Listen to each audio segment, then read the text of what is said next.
Topic है cell और battery. ये सेकेंड पार्ट है। अगर आपने फर्स्ट पार्ट नहीं देखा है तो प्लीज जाकर उसको देखिए। उसमें भी वही क्वेश्चन इंक्लूड किया गया है जो एग्जाम पॉइंट ऑफ व्यू से महत्वपूर्ण है। तो उसका सेकेंड ये भाग है, तो आइए इसको देखते हैं पहले क्वेश्चन से। लेड एसिड बैटरी में ऋणात्मक प्लेट की संख्या होती है धनात्मक प्लेट से एक कम, धनात्मक प्लेट से एक अधिक, धनात्मक प्लेट के बराबर या धनात्मक प्लेट से दो अधिक। कौन सा आंसर हो जाएगा? यानी कि धनात्मक प्लेट से एक अधिक होती है। तो आंसर आपका कौन सा हो जाएगा? बी, यानी धनात्मक प्लेट से एक अधिक।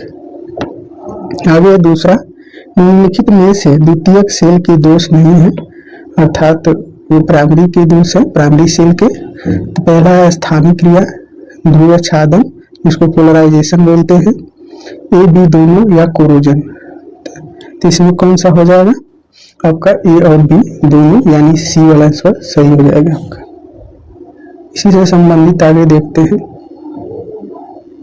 देखिए, प्राथमिक सेल के प्रमुख दो दोष होते हैं।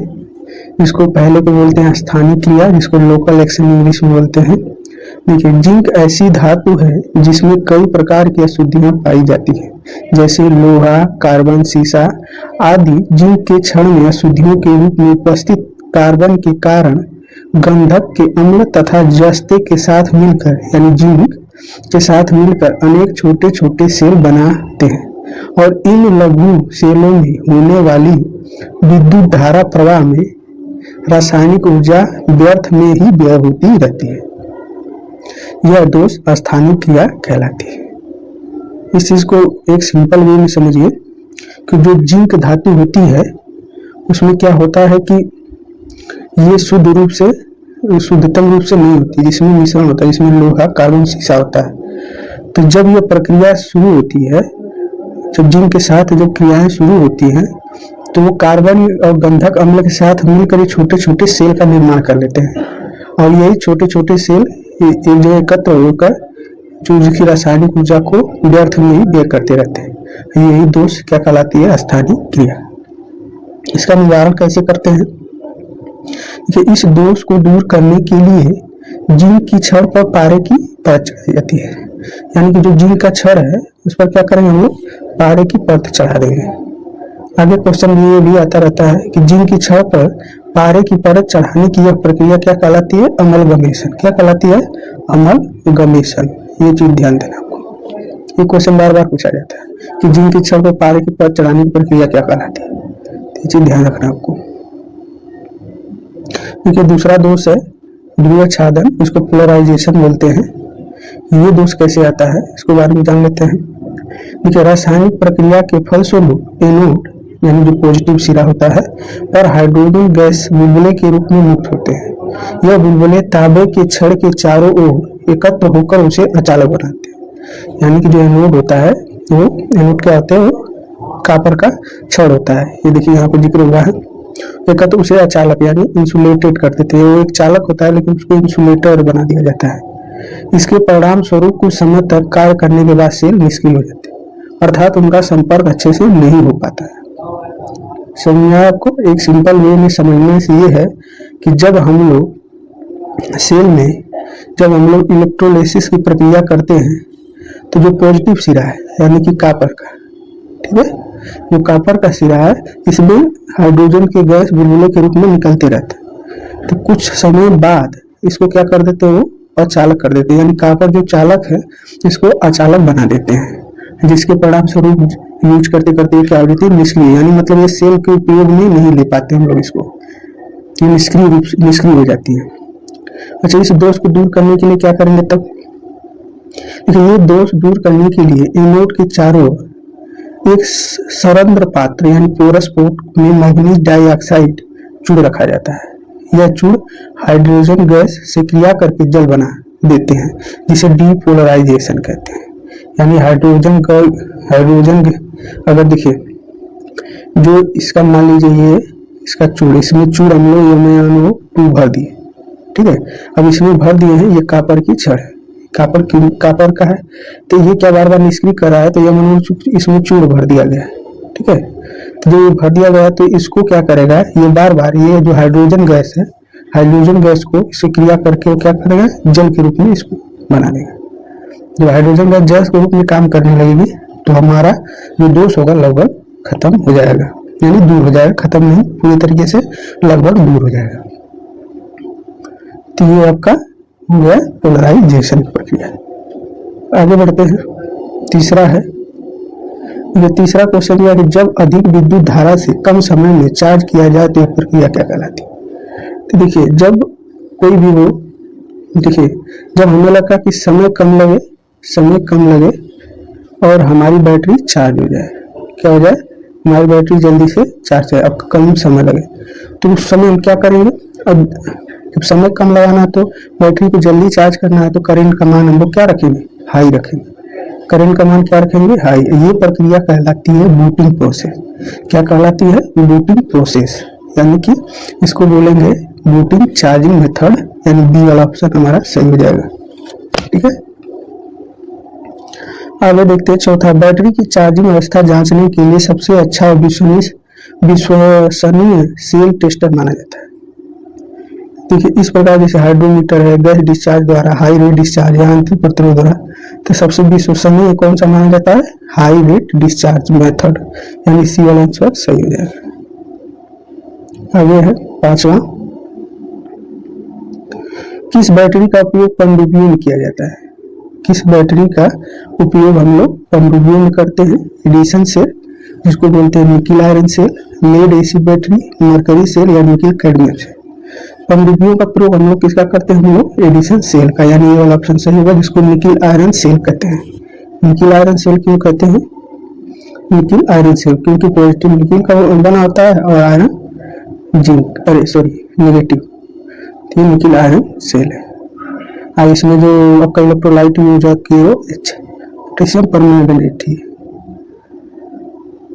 तो हमारा ऑप्शन ए हो जाएगा। आगे है छठा, बैटरी के प्लेट की मजबूती के लिए किस पदार्थ का उपयोग होता है। तो जैसे बैटरी की जो प्लेटें होती हैं उनको मजबूती प्रदान करना है तो हमें किस प्रकार की धातु का प्रयोग करेंगे, एंटीमनी, यानी बी वाला ऑप्शन सही हो जाएगा, एंटीमनी धातु का प्रयोग करेंगे। अच्छा, एक और क्वेश्चन आता है कि हवाई जहाज में किस प्रकार की बैटरी का उपयोग किया, तो ज्यादा से लोग बी ऑप्शन पर जाएंगे, लेड एसिड, लेकिन वो होता है निकिल कैडमियम सेल, यानी कि जो एयरप्लेन होते हैं उसमें हम लोग किसका उपयोग करते हैं, निकिल कैडमियम सेल का, इसको भी याद रखना है। आगे है, जब बैटरी को एक सप्ताह से अधिक समय तक अप्रयोगित अवस्था में पड़ा रहता है तो बैटरी में कौन सा दोष आ जाता है। जैसे कि बैटरी को एक सप्ताह से अपने प्रयोग में लिया ही नहीं, उसी तरह रखा हुआ है, तो इस प्रकार उसमें किस प्रकार का दोष आ जाता है, बकलिंग, कोरोजन, सल्फेशन या सेडिमेंटेशन। इसमें क्या आ जाता है हमारा, सल्फेशन, यानी सी वाला ऑप्शन हमारा सही हो जाएगा, यानी कि सल्फेशन। अगला, जब बैटरी को अधिक विद्युत धारा द्वारा आवेशित या विसर्जित करते हैं तो बैटरी में कौन सा दोष आ जाता है।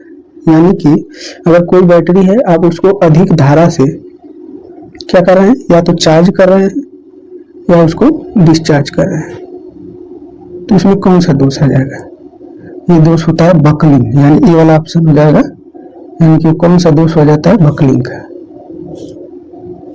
आगे देखते हैं, देखिए इसी से संबंधित है सब, देखिए सल्फेशन, बैटरी को एक सप्ताह से अधिक बिना प्रयोग के रहने पर प्लेट का लेड सफेद कड़ा हो जाता है और उसे पुनः आवेशित करना कठिन हो जाता है। वही चीज निवारण, इसे दूर करने के लिए प्रत्येक सप्ताह कम से कम एक बार चार्जिंग तथा डिस्चार्जिंग करते रहना चाहिए।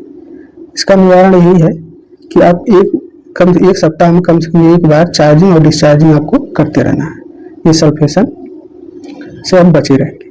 बकलिंग है, देखिए बैटरी को अधिक विद्युत धारा से चार्जिंग डिस्चार्जिंग से प्लेटें क्या होती है, मुड़ जाती है, जिससे आपस में शॉर्ट सर्किट हो जाने की संभावना बढ़ जाती है। तो इसका निवारण के लिए क्या करना चाहिए, देखिए बैटरी को 6 एम्पीयर से अधिक चार्जिंग तथा 25 एम्पीयर से अधिक डिस्चार्ज नहीं करना चाहिए। तो इसका बकलिंग से आप ये समझ रहे हैं कि अगर कोई बैटरी आप चार्ज कर रहे हैं तो 6 एम्पीयर से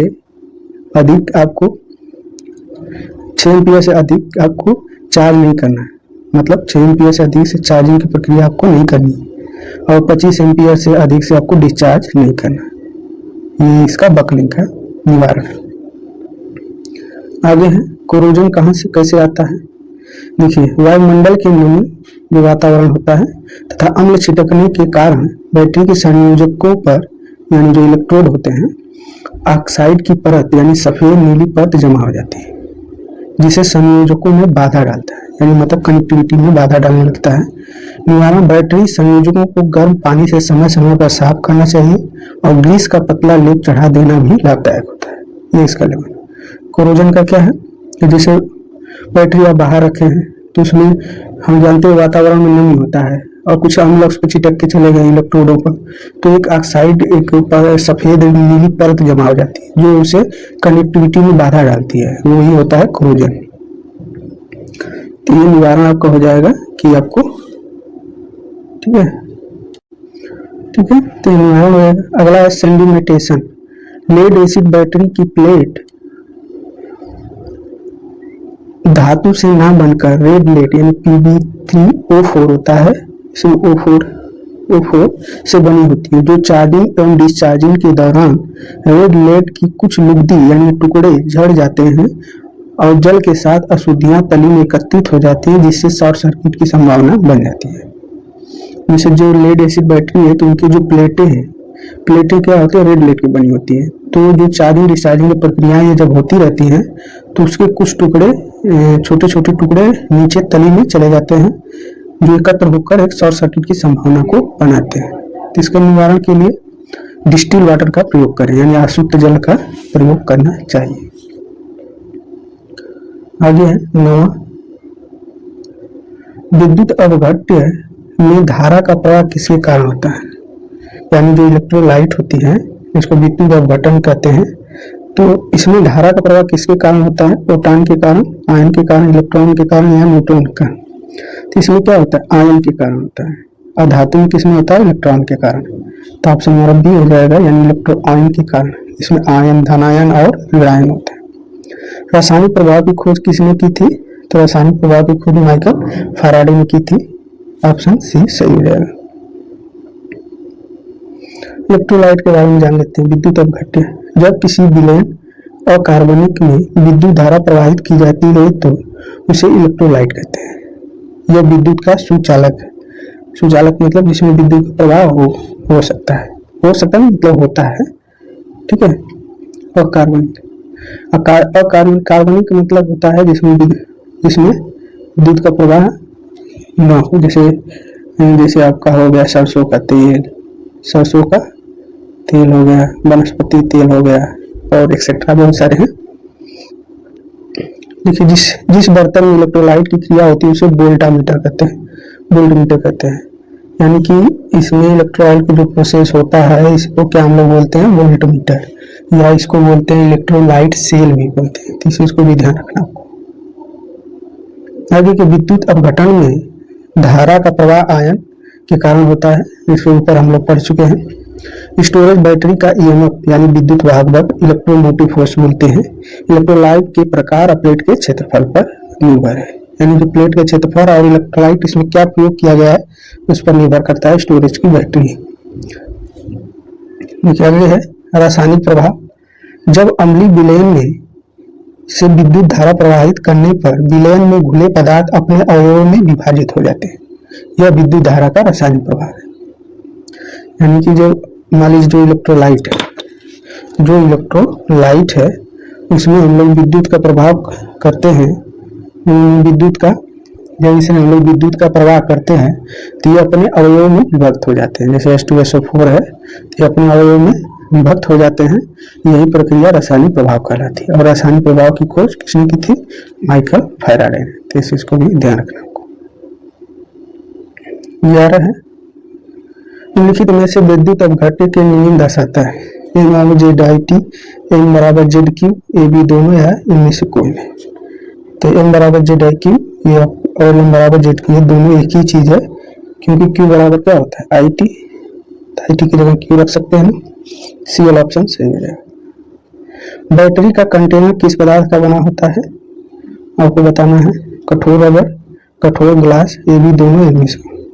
तो जो कंटेनर बना होता है उसको कठोर रबर और कठोर ग्लास दोनों किसी से भी बना सकते हैं, तो यानी सी वाला ऑप्शन सही हो जाएगा, कठोर रबर या कठोर ग्लास के द्वारा बना सकते हैं।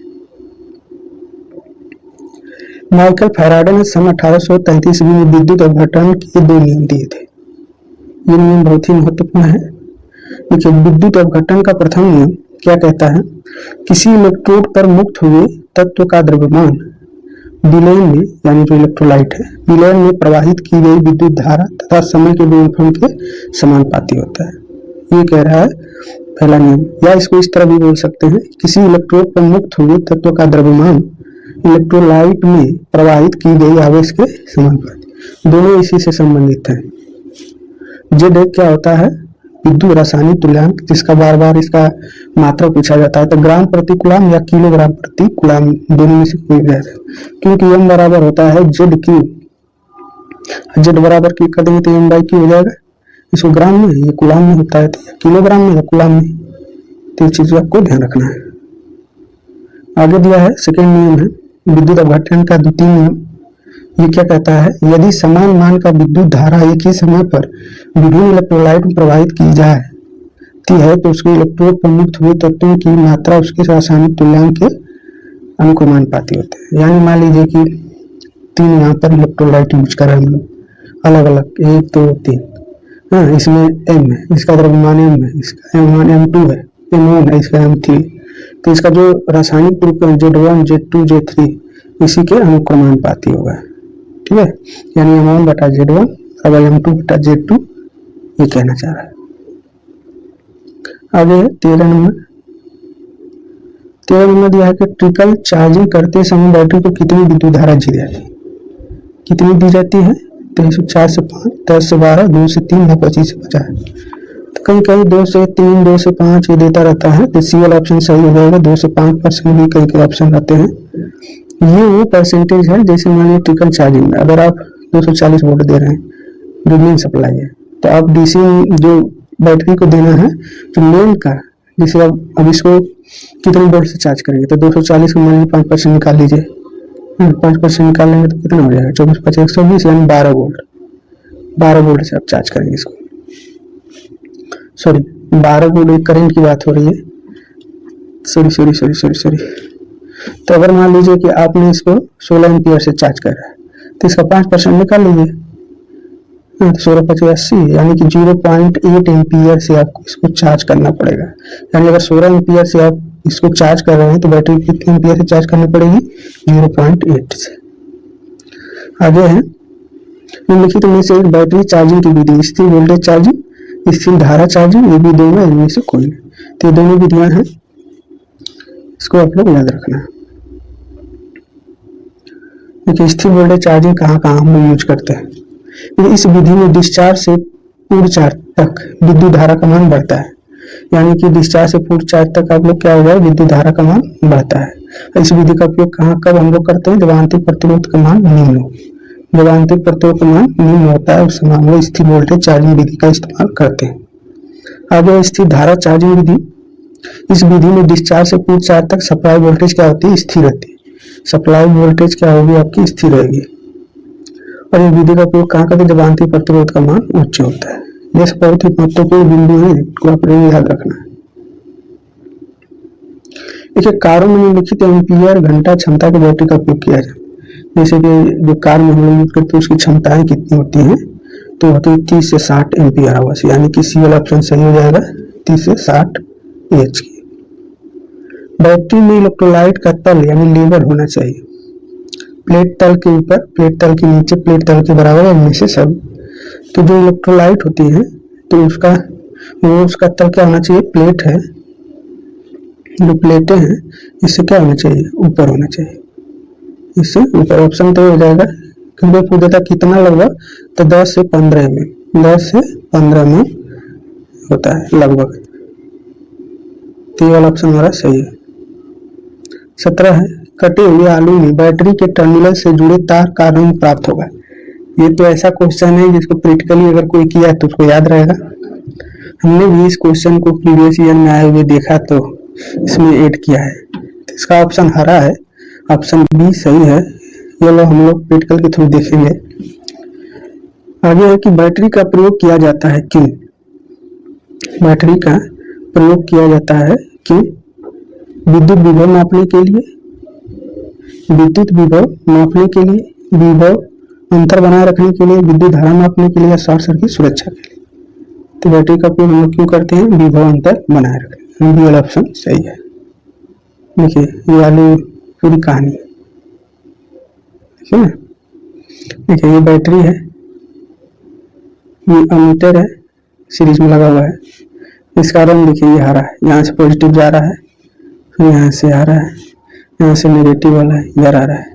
तो हरा रंग देखिए ये दिख रहा है नहीं, ये हरा रंग, ये कटा हुआ आलू। तो इस तरह से आप प्रैक्टिकल कर सकते हैं। तो प्रैक्टिकल के माध्यम से ही इस क्वेश्चन का आंसर आप दे सकते थे, इस चीज को ध्यान रखना। ये कैसे पता लगाएंगे कि lead AC battery full charge है? ये भी क्वेश्चन प्रैक्टिकल ही है। वोल्टेज मापेंगे, गैस निकल रही है ये देखेंगे, स्पेसिफिक माप कर बताएंगे। इनमें से सभी सभी प्रक्रियाओं से आप बता सकते हैं कि बैटरी चार्ज है कि नहीं। निम्न में से कौन सी लीड एसी बैटरी अनुमानित कार्यकाल दर्शाता है? तो ज्यादातर 2 से 5 वर्ष, बी वाला ऑप्शन सही हो जाएगा। यानी 2 से 5 वर्ष एक अनुमानित कार्यकाल दर्शाता है। तो ये वीडियो आपको कैसा लगा कमेंट बॉक्स में जरूर लिखें और ज्यादा से ज्यादा अपने मित्रों में शेयर करें, सब्सक्राइब करें और लाइक करें। बस आज के लिए इतना ही। जय हिंद, जय भारत।